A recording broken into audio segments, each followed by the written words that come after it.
Introducing Home Care Plus, a new subscription service from Lowe's that helps make life easier by giving members a hand with home maintenance. Let Lowe's tackle the tasks you keep meaning to do, like electric dryer vent cleaning, replacing hard-to-reach light bulbs, and more. Subscribe to Home Care Plus for just $99 a year and consider your to-do list done.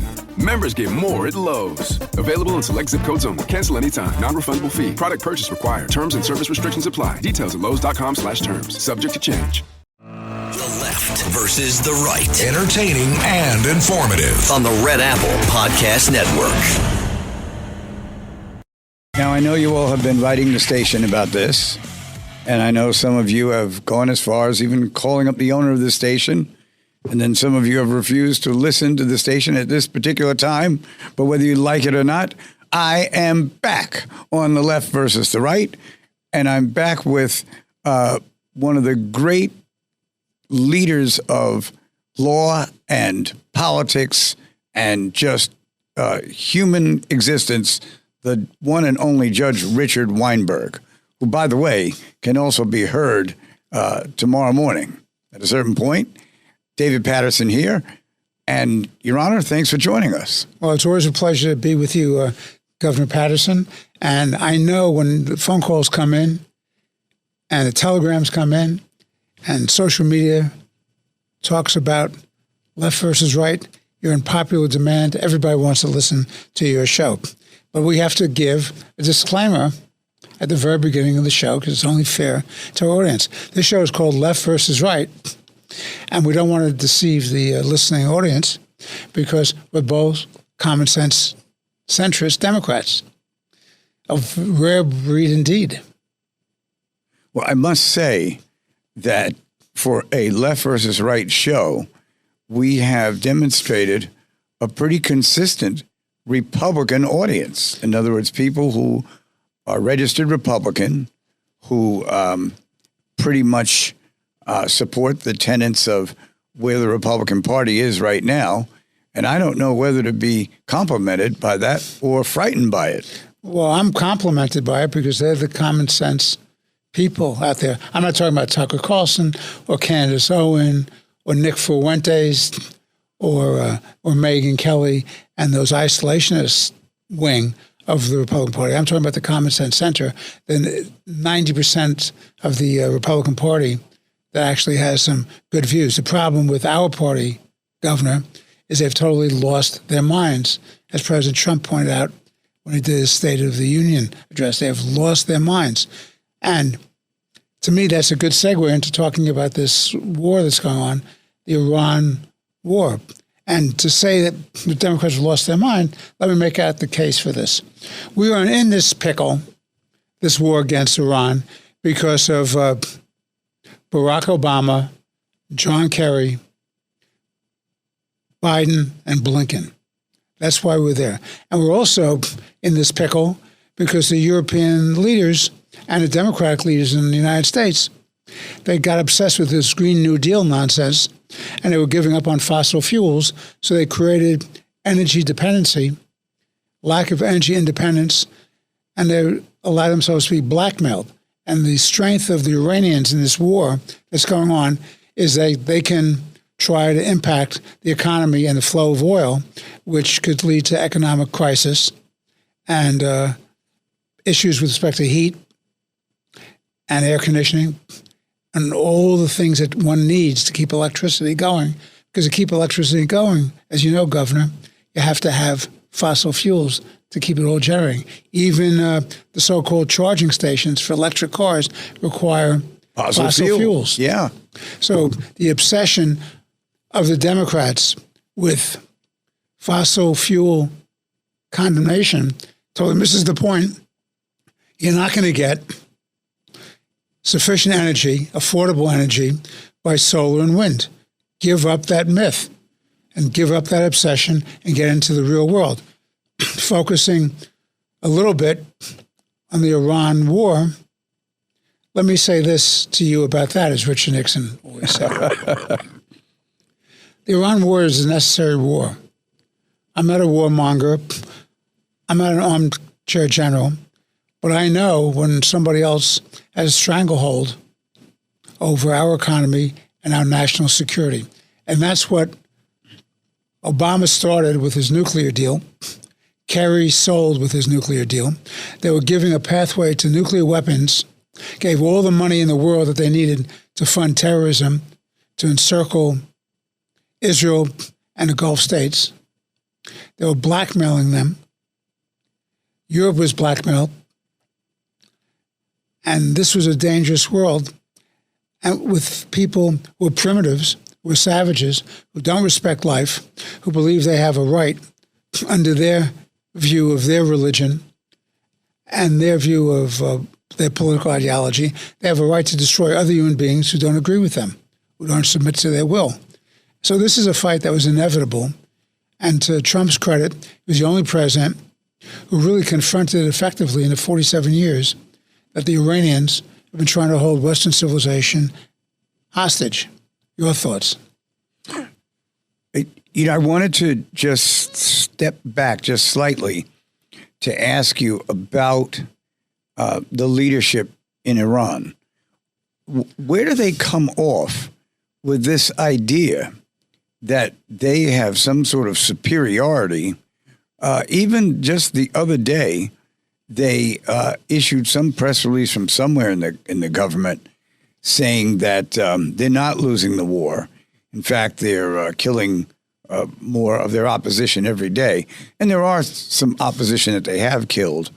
But it really shocks me that a country who is in the dire straits that they're in right now would continue to engage in this kind of dialogue rather than trying to find a way to make a deal with the president, who, at least in this situation, has, in a sense, outlined a pathway for them to get out of this circumstance that they're in now, or they are really going to, like he said, they are really going to pay the price. Well, I could give you a number of explanations. And by the way, Richard, I can't believe I heard myself say that, but it's true. Well, that's why you're a common sense Democrat, Governor. So, in my view, you have the following reasons. I'm not saying this is the exclusive reasons. There may be other reasons, but this is what I come up with. There's a psychological term of art called cognitive dissonance, which means fundamentally that no matter what the facts on the ground are, the real reality, you will come up with a rationale and explanation to justify your position. And it's a very interesting concept, and I commend to everyone's attention a book by a professor who taught at the New School named Leon Fessinger, who wrote a book called The Prophecy That Failed. It all deals with this concept of cognitive dissonance, which is the ability of the human mind to rationalize, explain away empirical facts on the ground and to come up with alternative facts, notwithstanding the fact that it's a delusion, to justify their position. So that's cognitive dissonance. You combine that with the ideology of these people in Iran, that they believe their own rhetoric and their own nonsense, their own ideology. They believe that they're preordained to win this victory against Western civilization. And then you have the survival instinct, which is if they admit that they're in trouble, they've been defeated, that this may give rise to internal dissension and rebellion against them and their very existence. Their existential reality is that they could be destroyed by internal dissent. So first they lose the war on the road, and then inevitably they lose the road at home. Exactly. So that to me is an explanation. Is it absolutely correct? I don't know, but it seems to me those are part of that. But this is the problem I have. And before you and I went on air, we were talking about it. Trump is willing to fight the fight, to do what he has to do to try to make the United States and Western civilization safer. The question becomes, what is his end game? What does he think he has to accomplish? What does winning mean? Winning to the Iranians means survival. When I say the Iranians, I mean the current leadership of the Ayatollahs and the mullahs and the theocratic despotism. Survival is a win for them. And in a very real sense, that's exactly right. If they survive this war, that will be a win for them. What's a win for Trump? To me, a win for Trump is the destruction of this despotic regime and putting in the hands of decent, common sense people who are more secular than ideological and religious zealots. That, to me, is a win. Whether he can get there, I don't know. I would hope so. But it's going to be really hard to win that way. But it has to be tried. The problem is that Iran is not without its strengths. And they can do what the military types call asymmetrical warfare. You know, they can block the Strait of Hormuz. Right. The Houthis can be unleashed and try to impact the maritime zones affecting the Red Sea and try to cripple the economy. And as long as you have a crybaby mentality of people saying, the war is going on too long, even though it's only been 4 weeks, or the price of gasoline is going up, it's not fair, it's inflationary. Well, let me ask you a question. You want to pay a few bucks more for gasoline, or do you want to have a nuclear bomb over your head? Because once they have a nuclear bomb, it's the ultimate game changer. What can we do against North Korea? We can't do anything against North Korea in a real sense because they have nuclear weaponry. And that's because Clinton allowed himself to get snookered and kept talking, negotiating, and they plugged ahead and they got themselves nuclear weapons. So what's the game changer? Nuclear weaponry. They have nuclear weaponry. And they believe in a death cult, and they believe that they're going to heaven with all their virgins, and it's preordained that they win, and they don't care how many people die. Then you have a real problem. It makes them even crazier than the North Koreans. Now, I don't want to diminish this conversation into something that's almost cathartic, but what is the great feeling that these North Korean fighters and some in Iran have, that when they get to heaven, they're going to be, a million virgins there? Like, who wrote this? Where did they come up with this idea? Well, I don't know about the North Koreans getting the virgins, but certainly that sector of the Muslim crew in Iran. Yes, absolutely. That's their riff. I mean, now why they think this is attractive is beyond me, because at my age, it seems to me having all those virgins is a lot of hard work. So consequently, I'd rather take a nap and be left alone. I don't know about you, Governor. I'm pretty much right there with you.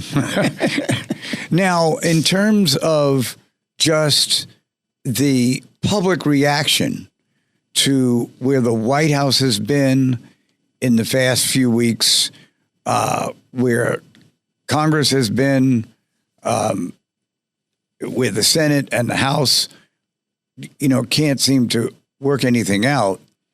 It seems to me that this idea, perhaps, of really trying to attack Iran and to inevitably achieve a change in leadership really isn't such a bad idea. I mean, I'm kind of a pacifist to a certain degree, but there have been times in my life where I've noticed, a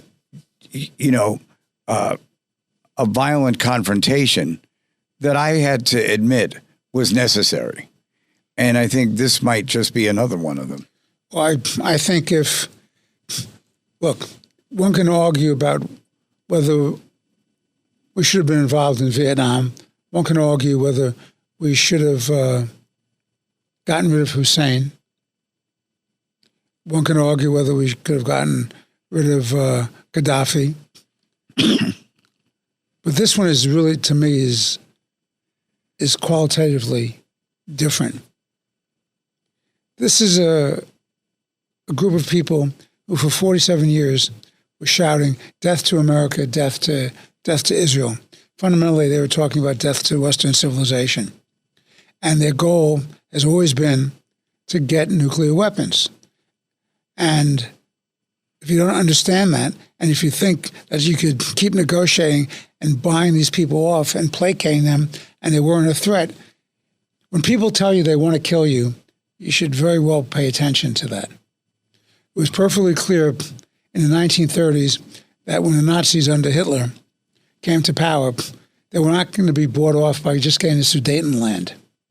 And they weren't going to be bought off by Anschluss, which was the unity between Austria and Germany. Right. It was, they wanted everything. They wanted world domination. And it's even worse because Hitler couldn't promise them immortality in heaven with all the virgins. All he could do is promise them the grandeur of control of the world, of their destiny to control the world. These people, if they believe in this nonsense, then it makes them even more dangerous. And part of their culture, both politically and from religious tracts, is they lie. They believe deception is an honorable thing to do. It's excusable under their religion and under their political codes. And they lie to you. And so they took all the money that Obama gave them and said yes, yes, yes to the deal, which all it was a license. Yes became no. Of course. So it's just, and they kept moving and moving and moving. And what happened after the win last June against them by Israel and the United States? They immediately started building up again. And look at all the ballistic missiles that are still flying, and look at all the drones that are still flying. So it was nice that we knocked out the Navy and the Air Force and military leaders in the first rung of the top leadership. But the fact is, as you and I are chatting here today, they're still fighting. They're still killing people on the inside. And they're still going after the Gulf states. And they're still going after Israel. And they shot in the direction of Europe, towards Turkey, as well as Cyprus. So give me a break. These are dangerous people. So you don't keep talking, because every time you have delay, they keep rebuilding, regrouping, rebuilding, rededication to their effort, which is world domination. It's not a timeout. It's a time to reconstruct what you're trying to do to take down your enemy. And we've allowed that to happen time and time again. And, you know, it makes me think about John F. Kennedy. Now, I was, 8 or 9 years of age when, you know, he came into office. And what I remember is during the Cuban Missile Crisis, when he took the air to talk to the American citizens, he was not playing. And, I'm a little kid watching him, and I'm thinking, well, I'm just glad he's the president. I'm just glad this guy is on our side, because he generated that enthusiasm, not the enthusiasm as if it was something that was not serious, but the willingness to take a confrontation such as the one that he had with Russia and take it all the way if he had to. And inevitably, the Soviets backed down. And at that point... You're talking about the Cuban Missile Crisis? Yes. Well, what's the problem with that historical episode? The problem was you had rational players. You had rational players in Russia. You had rational players in the United States. You had people who recognized and adhered to the doctrine of mutual assured destruction. Right. MAD, M-A-D. And somebody in that game of chicken knew they had to back down because nobody was willing to unleash nuclear weaponry. Not us, not Russia. And with that high note, I guess we have to take a break. Yes, we may become victims of weaponry, maybe not nuclear, but we're going to take a break and come back here on Left versus the Right. You're with the Honorable Richard Weinberg and the sometimes Honorable David Paterson. Always Honorable David Paterson. Thank you. The Left versus the Right on the Red Apple Podcast Network.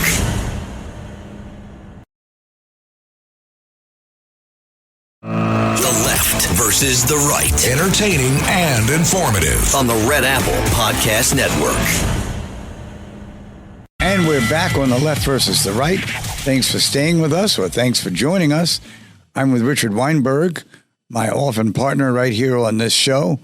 And he and I are going to take that step that so many people were afraid of. Even governors said they didn't want to weigh in on this. And it's the issue of the issue of the airports filled to capacity, 6 to 8 hours to wait for a plane, and then sometimes it doesn't come. And certainly there was an attempt to reconcile that, mostly by Democrats in legislation that was passed last night. But now it appears that earlier in the day, it was indicated, coming pretty much from the Speaker's office, that when this goes to the House, that it won't be supported. And that puts us right back where we started. Now, as someone who is not known to be on the right, except family members of mine feel that way,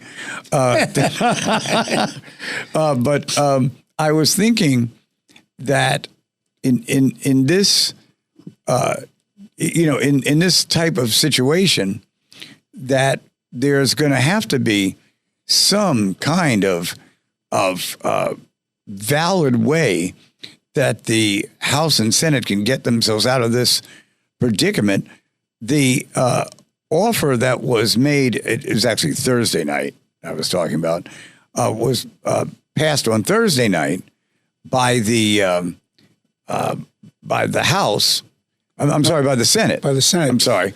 And without a voice vote, it was a voice vote, not by a recorded vote, by the way. That's right. So it was unanimity.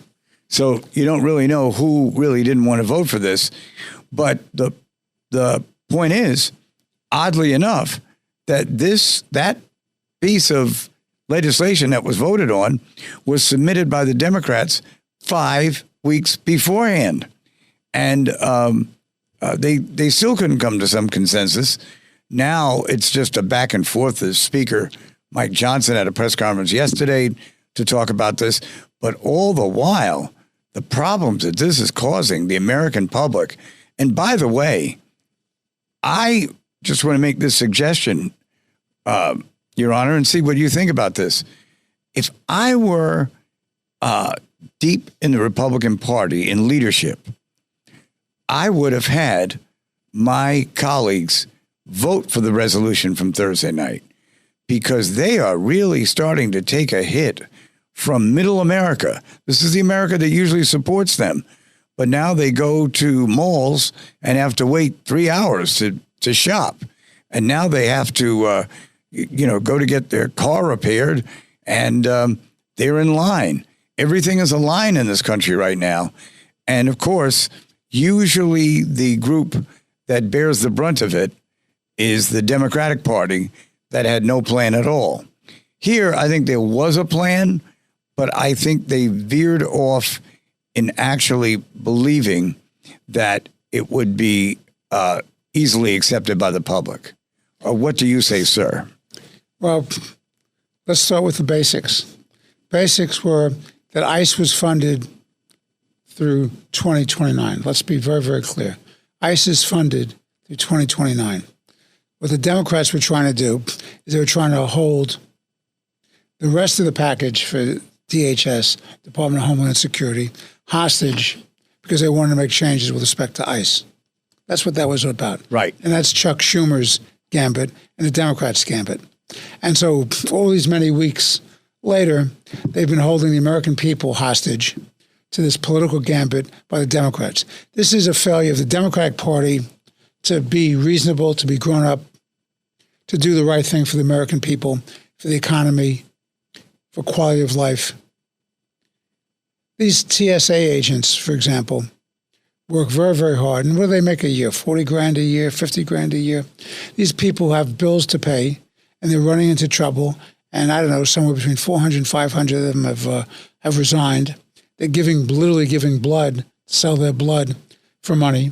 They're falling behind on mortgage payments and they need groceries. This is appalling. Totally reprehensible.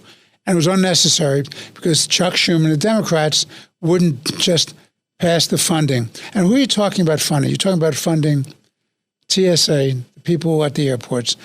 Talk about the Coast Guard. You're talking about the Secret Service. That's what you were talking about. And they were holding that up.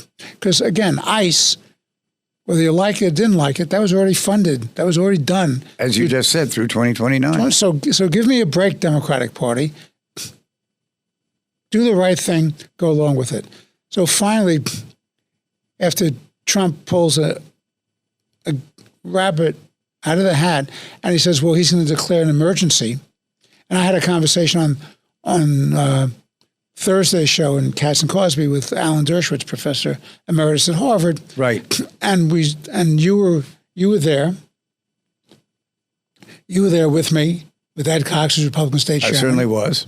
And we raised the issue, and we all agreed, including Professor Dershowitz, that the president did have emergency powers to issue an executive order to pay these people. And so Trump was all set to issue that executive order to pay these people. And all of a sudden, people woke up and they said in a midnight vote, by voice vote, that they would fund it. So there was no dissident voices in the Senate. What they did is they cut back. They didn't give everything they had to give back in terms of border patrol, right, or immigration enforcement. Okay, that was the give back by the Republicans. So now you have people in the House, like Chip Roy of Texas, who say, if I don't have full enforcement of immigration laws and I don't have full enforcement of border patrol, I'm not going along with this. So now you have dissonance in the Republican Party in the House. And some of the Republicans and Democrats in the Senate left town early. And that's a real problem because they have to come back because they all want to run off for a holiday. But they will be paid. But they will be paid, and they shouldn't be paid, by the way. They should not be paid. But so both Democrats and Republicans left town. Why they left town, the senators, until there was a bill on the desk of the President of the United States is totally beyond me. And the Democrats in the House will have to give the votes to Speaker Johnson. Otherwise, this will not get through. So understand, our listeners, what has to be done. The Democrats have to grow up in the House. They have to give sufficient votes to the Republican leadership in the House to get this thing through. If they don't do that, and it's a straight no vote by Democrats, and it's a few dissident Republicans who will not vote to affirm what the Senate did, then we're back to, as you correctly point out, Governor, to square one, a dangerous place to be, and people will continue to suffer. Now, Musk, a number of days ago, said, well, he would be happy to pay. I don't know if he's allowed to pay government employees, but it seems to me that he can write a check to give it to the government as a loan, and they'll just pay him back. They finally get around to dealing with this and let these people be paid. He does it that way, as opposed to a gift. As a gift to the government, or even as a loan to the government, it's okay. It's not as bad as when Trump wanted to take money from certain sources to use for political reasons, which, a couple of weeks ago. Now, I think he backed off that pretty quickly as soon as he was challenged. But the Musk solution would work. I think so. Listen, either declaration of a national emergency and fund them under an executive order. And I'm sure there'll be somebody who tries to sue saying he doesn't have that power, but then they're in a position of having all these people wait 3, 4, 5, 6 hours at the airports. That would be on them. So the Democrats should be very, very worried about doing that. The Democrats, by the way, are very good at massaging narratives. They're better at massaging narratives, frankly, than the Republicans. And they're blaming all this on Trump and the Republicans. The real fault is not on Trump and the Republicans. This is a Democrat fiasco. But the Democrats massage it better, and the Republicans have to learn how to message this. because we are in midterm election season.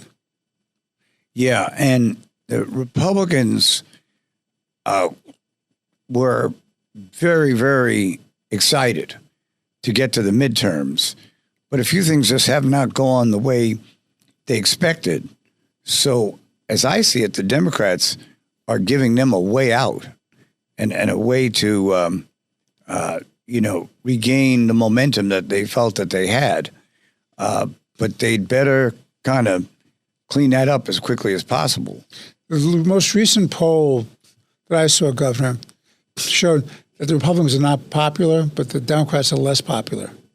And in the so-called generic ballots in the House seats, and I don't think there could be much more than maybe 30 seats in total across the 135 across the country. That would be competitive. That are really competitive seats. I'm very troubled by the idea of Johnson losing the speakership because I think he's been a very responsible leader and he's a common sense guy and he's trying to do the right thing for the country. I'm less impressed by Hakeem Jeffries, who says silly stuff like if ICE goes into the airports to help facilitate and do backup TSA so people can move through the check-ins, that somehow ICE is going to start killing people at the airports. I mean, that's irresponsible and it's ridiculous. And this is a guy who wants to be Speaker of the House of Representatives. I mean, please, give me a break. Stop talking nonsense. It's like this character who's the DA in Philadelphia, Larry Krasner, who's one of these Soros DAs, left-wing radical fool. And what does he say? What does he say? He says, if ICE agents do anything wrong at the airports, he's going to arrest them. So let me give Mr. Krasner a lesson in constitutional law. It's called federal supremacy. The federal officers have supremacy over the local officers. And by the way, DAs do not order people to be arrested. That's not their job. The police do. That's up to the police. Like in the old days. Like in real life. Right. So Krasner, whatever you're smoking, whatever funny cigarettes you're smoking, whatever irresponsible rhetoric you believe in, you have no power to direct an arrest. And if you do make an arrest, you're doing obstruction of federal law enforcement. And if you're guilty of federal law enforcement, you damn well should be indicted. You damn well should be prosecuted. You damn well should be convicted. If you're convicted, you should not only be removed from office, but you should be disbarred as a member of the bar of the state of, or the Commonwealth of Pennsylvania. So there, Krasner, let's see what you do. And by the way, Your Honor, you may not know this, but there is a product. I'm telling you the truth here. You always tell me the truth, Governor. Known as the Philly cigar. It's a company, the Philly cigar. Maybe the DA should buy a box of them, go in a room, and when he comes out, we'll have that whole situation straightened out without him. What is a Philly cigar? I know what a Philly cheesesteak is. It was, like a company that sells cigars. And I think they were out of Pennsylvania, so they called it the Philly cigar. Oh, I thought it was some sort of marijuana that made you high and calmed you down. No, but I'm sure if it's the case, he might want to try it. This was out like 60 years ago. Am I dating myself? I reserve judgment on that. Okay. Your Excellency. By the way, just in terms of these types of controversies and the like, when we talked with Professor Dershowitz Thursday night, we never got around to his thoughts about the third term for a president. And I'd like to start not necessarily with President Trump, but just what the rule really is, which is, I think, what a lot of people pass over when they're thinking about how to make this happen. I think Alan Dershowitz said he's writing a book on the subject. He thinks there are about 6 or 7 arguments in favor of a person holding office for 3 terms. And what he's relying on is the language of the constitutional amendment, the term limit amendment, which was simply stated a person cannot be elected to more than 2 terms. And the argument being that he wouldn't be elected to more than 2 terms. I don't know how he gets around that, because he would have been elected in 2016. He was elected in 2024. For his second term. For second term. And this would be a third term. So how do you get around it? I don't know. Somebody else wins the presidency. You're the vice president. That person leaves office, and then you come in and you fill under the constitutional succession. That must be the gambit. So, So in other words, he would run as vice president with the candidate that the party chooses. He might not even participate that much in that choice. And now, when the new president comes in, he's merely a stakeholder. Beginning of 2029, you have a sort of co-presidency, and within 3 or 4 months, President Trump could move back into the White House. Right. That's exactly. I think that's what Alan Dershowitz had in mind. Because remember, the term of art is elected. Right. And he's not. And then there's just the evidence of just accuracy. In other words, the term elected, it was meant that there was actually an election. I agree with that. Not that someone would just walk in. Well, while we go over that, we're going to let the audience hear from some of our sponsors, and we'll be back to conclude the left versus the right here on this Saturday in the mid-March as we come up on the religious holidays and hopefully some solutions to some of these problems that Judge Weinberg and I have tried to prevent. The Left versus the Right on the Red Apple Podcast Network.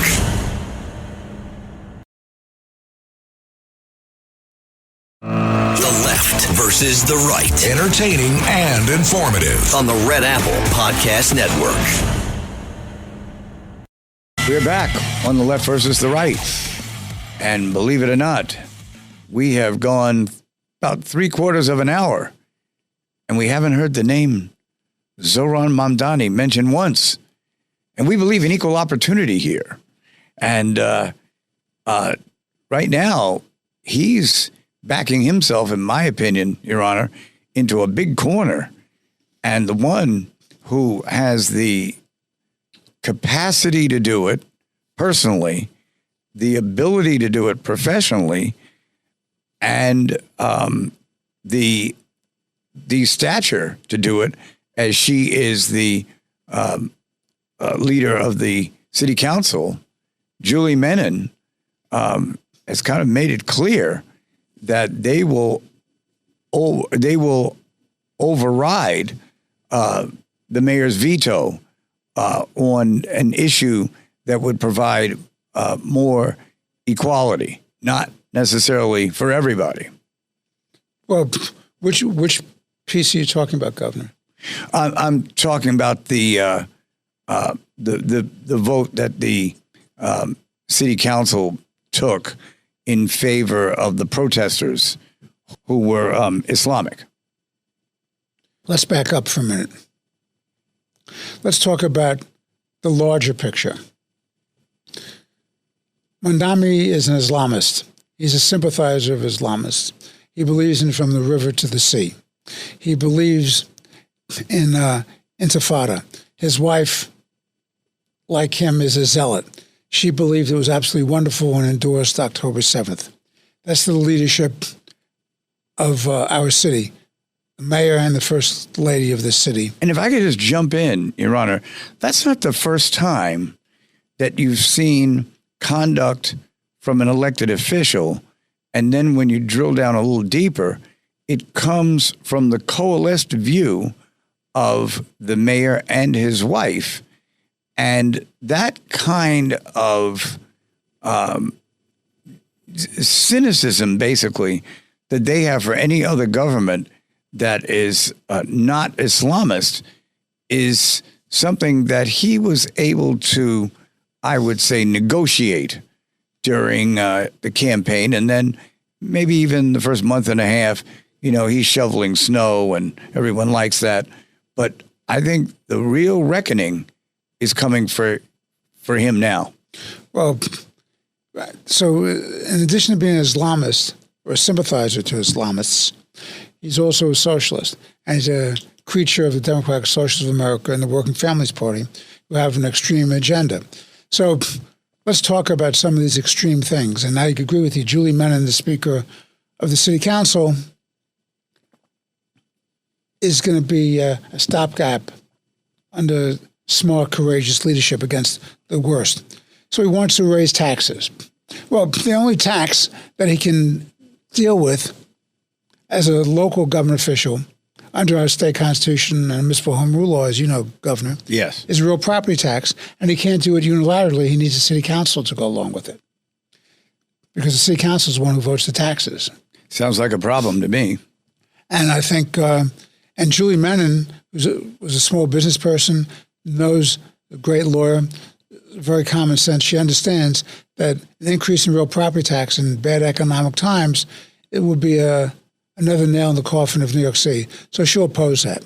Another ridiculous proposition was rent controls. Now, the city council doesn't control that. You have this rent guidelines board where it's packed by Mondami appointees. The problem with that is if you believe in affordability of housing and if you believe in having housing, then let's be very clear. What do you have? You have the laws of supply and demand. You do not create economic disincentives to build housing, to maintain housing, to pay your employees. The experience with the distortion in the market with rent control is enormous. You have less building and less maintenance. People abandon their buildings, and you have the Bronx is burning, and you and I are both familiar with that phenomenon. Yes. They can't maintain. They're losing money. They can't pay the insurance. They can't pay the employees. They can't do the maintenance. They can't do the fines that go along with it. They can't pay for the heating oil. It's a disaster. So if you add that up, it becomes an economic disincentive to build and maintain. So much for affordable housing, so much for having a housing stock. You already have warehousing of, depending on who you talk to, 40, 60, 80, 100,000 apartments that are already warehoused that they're not putting on the market because they can't afford to put it on the market. Right. So much for housing. So now he's got his rent control gambit. He's got his real property tax. So now he's talking about raising other taxes. Again, now he needs the state legislature for these other taxes. What is he talking about? Raising the corporate tax, which is a disincentive to doing business in the state of New York. He's talking about income taxes, which is disincentive for people who work hard, save, productive, give to charities, cultural institutions, hospitals, research centers. Disincentive to stay because of high taxes. Because remember, high taxes are high taxes, and we have the highest taxes with city and state. So why would people stay here when most businesses can be run long distance now? So you're going to have corporate taxes, you're going to have income taxes he wants to raise. And now he comes up with this ridiculous idea on the estate tax. As it is, the estate tax, after $750,000, jumps up to $1. As all any good estates lawyer will tell you. The number now is $7 million, so supposedly exempt, but not after $750,000. But $7 million. Plus, he then wants to tax it at 50%. So you're creating another incentive to get the hell out of New York. Why would people stay here, work their whole lives, build something up, and then give it to the government so they can throw it away on ridiculous programs that don't make sense? How much money is wasted in the city and the state and the county budgets and the other cities on frivolous, ridiculous ideas? Enormous amounts. And how much fraud has gone on, for example, in Medicaid? So let's get real. You're creating disincentives for people to stay here. Hundreds and hundreds of thousands of people have left in the last 3 or 4 years. And in the last 10 years, I guess the number somewhere, depending on who does the calculation, to 1 million to 2 million people have left. So this is the Obama nonsense, which is now translated into the Mondami nonsense. They make up this stuff. They have no sense of reality, and yet they push ahead. And now there's a bill in the city council that wants to get rid of the critical response teams, which Obama campaigned on during the mayoral season, the election season. And you mean Mondani? Mondami campaigned on. Yeah. I'm sorry. Mondami campaigned on. And it's ridiculous because you want crowd control during demonstrations and protests to stop violence from happening. So if that bill got through, then Menon is going to have to override that, vote it down, and when he tries to get an override, stop him. That's all. That's pretty much the only way that you can. They have to listen. He has to not be allowed to do that because the harm, and that's why Menon comes in controlling the council. The harm to be done in not having the critical response team is enormous, Governor. Absolutely. Absolutely. Have you had much contact with Menon in your time? I have. I think very highly of her. I do too. I think I could see her as a mayor. I could see it. I think, look, I will tell you, and you know this from your experience, it's very, very hard for a legislative leader to move on to executive position. Yes, absolutely.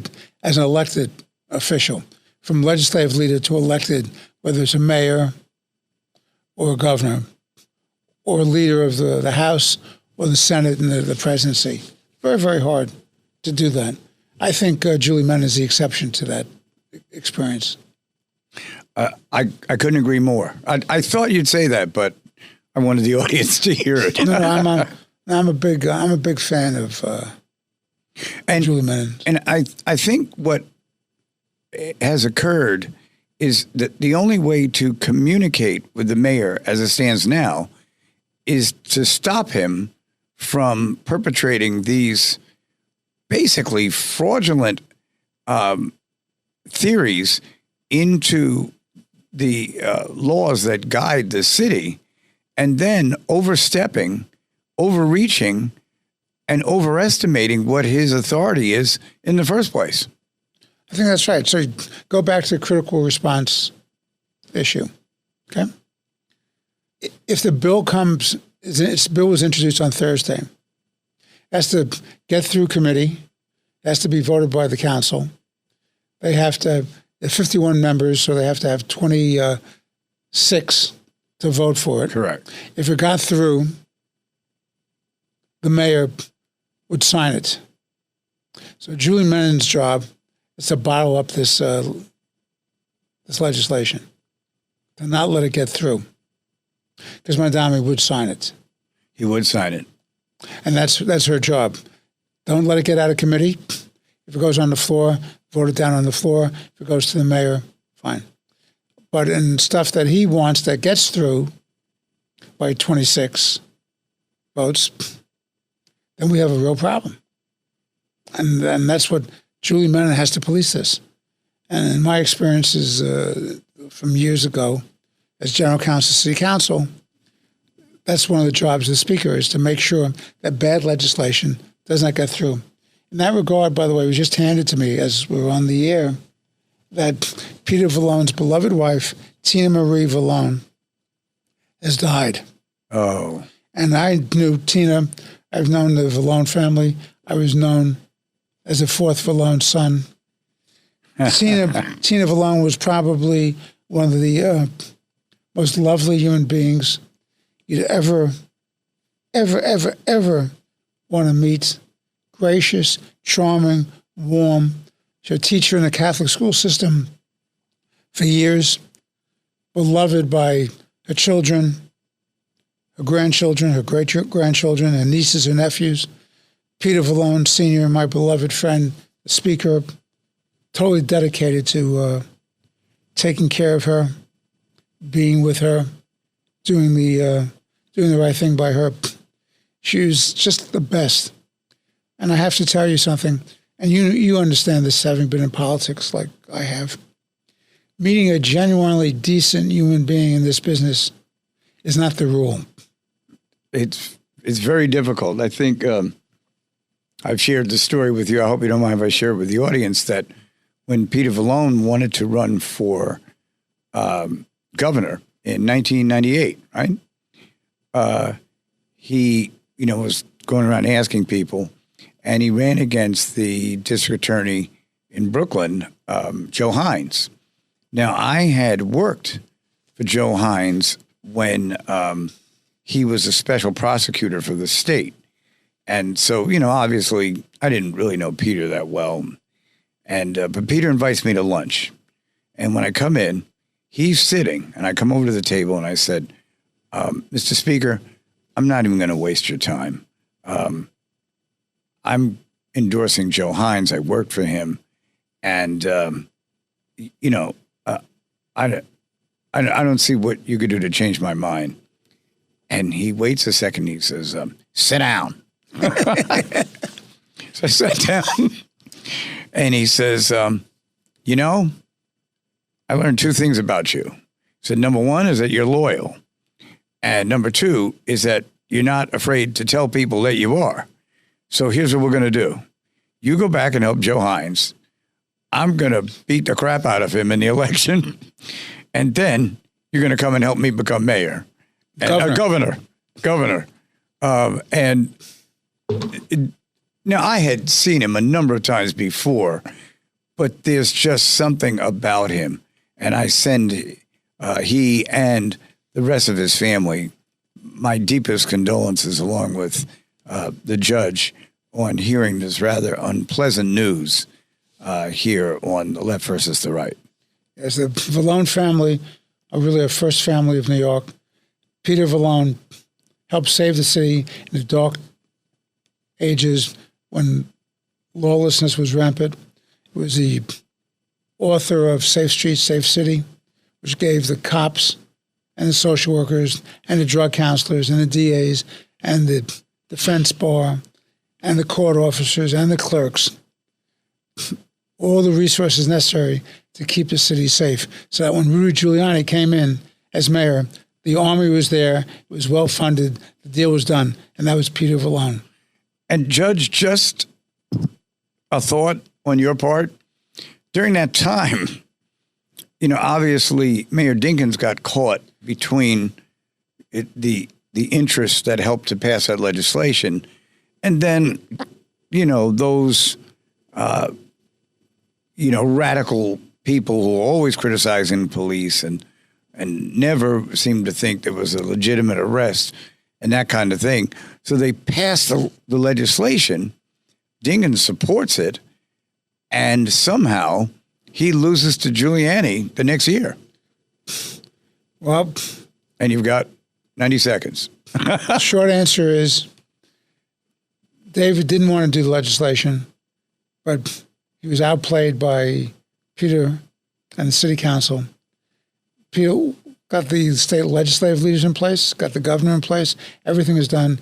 David had to do it. And when David ran against Giuliani, and remember, it was the second race against Giuliani, he beat him the first time. Right. David took credit for this legislation, even though he had been forced into doing it. That's the historical reality. Well, that's also the historical truth. Thank you so much, Your Honor, for joining me today. David Paterson here on The Left versus the Right. Please enjoy the rest of your weekend and take a moment and think about coming back and joining us again next week. Thanks for listening to The Left versus the Right. You can hear The Left versus the Right Saturday afternoons at 4. If you like the podcast, share it with your friends and listen anytime at WABCRadio.com and download the WABC Radio app. Hit that subscribe button on all major podcast platforms. Plus, follow WABC on social on Instagram, TikTok, Facebook, and X. See you next time for a new episode so you never have to wonder. What the heck is going on here? How many discounts does USAA Auto Insurance offer? Too many to say here. Multi-vehicle discount, safe driver discount, new vehicle discount, storage discount, legacy. How many discounts will you stack up? Tap the banner or visit USAA.com/auto discounts. Restrictions apply. It's tax season, and at LifeLock, we know you're tired of numbers. But here's a big one you need to hear. Billions. That's the amount of money in refunds the IRS has flagged for possible identity fraud. Now here's another big number. 100 million.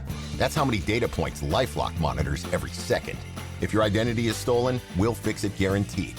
One last big number. Save up to 40% your first year. Visit LifeLock.com/podcast for the threats you can't control. Terms apply.